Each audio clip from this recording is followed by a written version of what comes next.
What's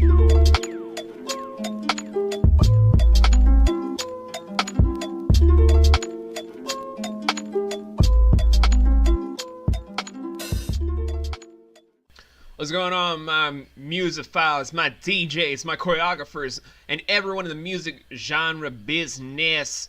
My name is V, and welcome back to Music Reviews, where we're going over the third song in our 5-episode run of None Like Joshua, where it's one of his more original songs. And before we go into the whole thing about what the review is, I just want to clarify to you guys, I already know everything that he does is original, but there's a difference between original and original. There's that whole dichotomy I can go into, but I don't feel like saying all this stuff and making you guys think I'm talking down to you. Instead, let's just get into everything proper, with the title of the song being Before I Sleep. These are the words that I speak before I sleep, before I sleep, before I dream of a world beyond reach, before I sleep. Produced by a man, woman, whatever they identify as, Aspire. None Like Joshua made this track over at this time of the recording of 2.5 years ago, if not officially 2.5, 3 years. This is based off an EP called Feelings, where it's the ups and downs of a relationship that he personally was in, he saw as the lessons for, and wanted to convey it into a musical song, where a lot of the songs I could have chosen from it were perfect, but I wanted to pick this one for a lot of different reasons that are more prevalent the more I'm thinking of things on a personal level.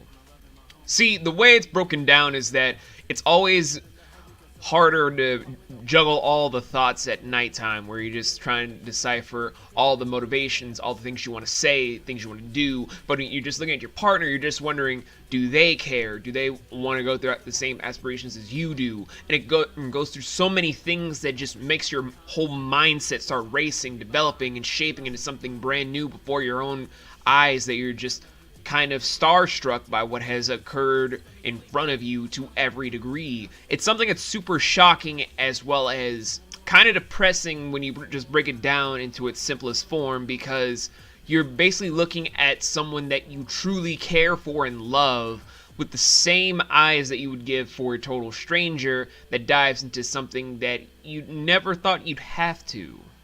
It's something that you want to see down a potentially long pathway it's sort of just like, is it going to be my fault if things go wrong, or will it be their fault? Will it be something that we both agree on? Is it something that we both should have seen coming and started working for?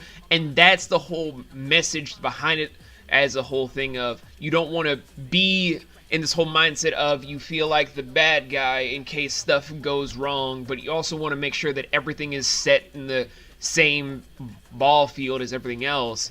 And you can't have that in a relationship that you want to build on, because anything that is worth building has to come from a strong foundation, has to come from actual notes that each person can wholeheartedly stand by. And it's kind of a shaky foundation for a lot of different reasons, because, well, that leads to a lot of breakups, divorces, or some people just trying to take the easy way out of so many things to just dissect from this. But if I were to go into this whole thing all day, we'd then turn this whole thing to a thesis paper, and we already have another thing that's going to be a thesis statement soon. So in that whole regard, I'm just going to stop where I am from something that can be a huge debate on philosophy, as well as something that can go to a lot of personal realms, and just say that Before I Sleep, as a representative for the EP, gets a 10.5 out of 13 for a lot of the reasons I just said. But the music video alone, from using the image of a brother and sister, was weird. Not to mention the fact that the Feels train with Robin Williams just kind of made me a lot sadder than I wanted to be, which I know it's not Joshua's fault or anyone else's fault. I'm just like, on a personal level, I wanted to basically bawl my eyes out hearing Robin Williams again. Anyway, next video we're going to be doing on None Like Joshua is going to come out in 2 months, because we got to do some other big videos. So what would be the next step in music reviews in the meantime. Don't play with me, this the only thing I love. I love, love, love, love. I love, I love, love, love, love. I love, I love, love, love, love. I love, yeah. Sweet. You crazy mother.